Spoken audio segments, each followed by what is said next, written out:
આણંદમાં 76મા વન મહોત્સવની ઉજવણી, વૃક્ષારોપણ અને સેવાભાવી સંસ્થાઓનું કરાયું સન્માન. આણંદના સાંગોળપુરા સ્થિત પ્રમુખ સ્વામી અર્બન કમ્યુનિટી હોલ ખાતે 76મા વન મહોત્સવની ઉત્સાહભેર ઉજવણી કરવામાં આવી હતી. આ કાર્યક્રમ આણંદના સાંસદ મિતેશભાઈ પટેલના અધ્યક્ષ સ્થાને યોજાયો હતો. આ પ્રસંગે પર્યાવરણ સંરક્ષણ અને જાગૃતિ અંગે વિવિધ કાર્યક્રમો યોજાયા હતા, જેમાં સ્થાનિક આગેવાનો અને નાગરિકો મોટી સંખ્યામાં ઉપસ્થિત રહ્યા હતા. કાર્યક્રમના ભાગરૂપે સાંગોળપુરાની માનવરશ્મિ પ્રાથમિક શાળા નંબર 10 ખાતે વૃક્ષારોપણનો કાર્યક્રમ પણ યોજવામાં આવ્યો હતો, જેમાં મહાનુભાવો અને વિદ્યાર્થીઓએ વૃક્ષો વાવી પર્યાવરણનું જતન કરવાનો સંકલ્પ લીધો હતો. આ ઉપરાંત આણંદ જિલ્લામાં વન્યજીવોના બચાવ માટે ઉત્કૃષ્ટ કામગીરી કરનાર ફાઉન્ડેશનને સન્માનપત્ર આપીને સન્માનિત કરવામાં આવ્યા હતા.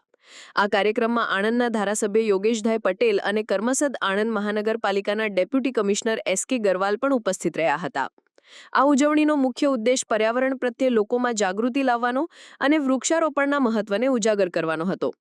આ પ્રકારના કાર્યક્રમો ભવિષ્યની પેઢી માટે સ્વચ્છ અને હરિયાળું વાતાવરણ જાળવવામાં મદદરૂપ થાય છે. રેસ્ક્યુ ફાઉન્ડેશનનું સન્માન કરી સમાજમાં સેવાકીય પ્રવૃત્તિઓ માટે પ્રોત્સાહન પૂરું પાડવામાં આવ્યું હતું.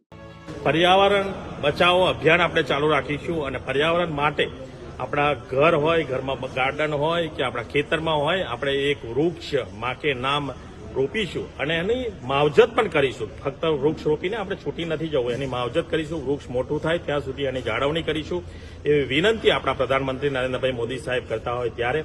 અને હમણાં જ 3 દિવસ પહેલા જ ગળતેશ્વર મુકામે આપણા આદરણીય મુખ્યમંત્રી ભૂપેન્દ્રભાઈ પટેલ સાહેબે જ્યારે 76મો વન મહોત્સવ ગુજરાત રાજ્યનો આપણા બાજુના જ જિલ્લાથી જ્યારે ચાલુ કર્યો હોય ત્યારે આપણા જિલ્લામાં વધુને વધુ વૃક્ષો રોપાય. આપણા જિલ્લામાં ગયા વર્ષે પણ 1 હેક્ટરમાં 71 વૃક્ષોની રોપણી થઈ હતી. એ જ રીતે આ વર્ષે એનાથી વધીને 1 હેક્ટરમાં 73 વૃક્ષોની રોપણી કરી છે. આપણો જિલ્લો ગઈ સાલે પણ પહેલા નંબરે હતો. આ વર્ષે પણ જ્યારે એની ગણતરી થશે ને એનું એક અનુક્રમ નંબર આપવામાં આવશે ત્યારે પહેલા નંબરે આપણો જિલ્લો આવશે. તો આ જિલ્લો જે રીતે પહેલા નંબરે વૃક્ષારોપણમાં છે એ જ રીતે આપણે જાળવણી રાખીએ અને હર હંમેશ પહેલા નંબરે રહે એવી દરેકને અભ્યર્થના, પ્રાર્થના.